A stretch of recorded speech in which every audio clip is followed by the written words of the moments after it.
C'est le broker du jour sur TV Finance et on retrouve comme chaque mardi nos experts analystes de chez eToro.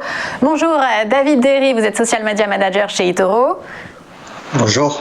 Et bonjour Antoine Fraisse-Soulier, vous êtes analyste marché. On commence d'ailleurs avec vous, on regarde les marchés européens et d'abord cette formidable performance du CAC 40 sur le mois de novembre.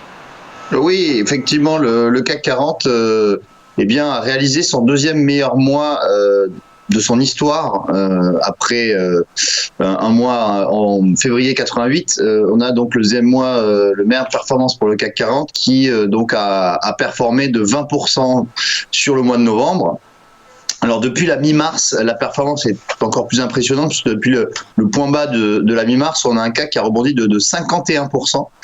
Alors c'est vrai que il y a eu un faisceau de bonnes nouvelles concernant le CAC 40. On le dit, on le répète depuis plusieurs semaines, notamment les élections de Joe Biden, puis l'arrivée des candidats vaccins contre le Covid-19. Et surtout, ça a été l'occasion pour certaines valeurs qui étaient complètement délaissées depuis le début de l'année, de performer d'une manière assez incroyable. Lorsque je regarde les performances mensuelles de certaines valeurs du CAC 40, on a par exemple Unibail-Rodamco qui gagne 70% sur le mois, suivi de Renault qui gagne 57% sur le mois de novembre. Et puis on a également le secteur bancaire qui a énormément profité de cette remontée des marchés, puisque Société Générale, BNP Paribas, Crédit Agricole s'octroient entre 42 et 43% juste sur le mois de novembre. Donc on peut dire que les valeurs malmenées sur l'indice principal français ont connu un rebond vraiment significatif. Et quand on regarde aujourd'hui où est-ce qu'on pourrait aller jusqu'à la fin de l'année, on voit qu'on n'est plus très loin finalement des anciens plus hauts de 2020 qui étaient à 6000 points. On est à peu près à 400 points, donc ça reste quand même une performance de 7-8%. Mais pourquoi pas aller chercher finalement ces niveaux qu'on avait connus en début d'année pour finalement terminer positif à la fin de l'année sur le CAC 40, parce que je le rappelle, le CAC perd quand même 7,5% depuis le début de l'année. Et la valeur en vue pour vous aujourd'hui, c'est ST Microelectronics. Voilà, alors STMicroelectronics, hier a signé un nouveau plus haut depuis 18 ans, depuis 2002. C'est vrai que donc ST Micro, qui appartient au secteur des semi-conducteurs, donc fabricant de cartes à puce pour de nombreux smartphones par exemple, le groupe effectivement depuis maintenant plusieurs années est plébiscité par les opérateurs de marché, par les investisseurs, puisque déjà le premier client de ST Microelectronics, c'est Apple, notamment pour ses smartphones, et donc on connaît bien sûr la croissance d'Apple.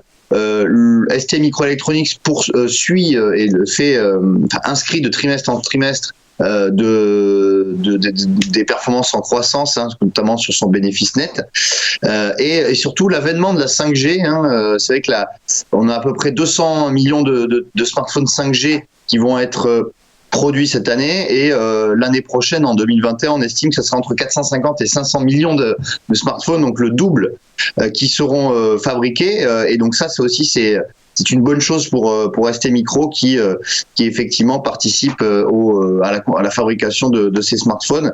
Lorsqu'on regarde le cours de bourse graphiquement, on voit que ST Microelectronics n'a pas connu vraiment la crise, puisque on avait connu effectivement une petite baisse au mois de février, mais depuis le titre reprend 140% depuis ses points bas du mois de mars. Et une autre valeur tech dont vous vouliez nous parler, c'est Atos, une valeur emblématique de la French Tech, bénéficie aussi d'une forte croissance. Oui, c'est ça, exactement. C'est-à-dire que la semaine dernière, Atos a dévoilé sa stratégie, et c'est vrai que le groupe veut prendre part au formidable développement dans le cloud. Et donc la semaine dernière, Atos a annoncé le lancement de Atos One Cloud. C'est ça, afin de pouvoir répondre à toutes les demandes sur le sujet. Alors, le groupe va s'appuyer sur des partenaires de haut rang en la matière, puisque ces partenaires vont être Amazon Web Services, Google Cloud, Microsoft Azure, donc vraiment que des pointures dans le cloud.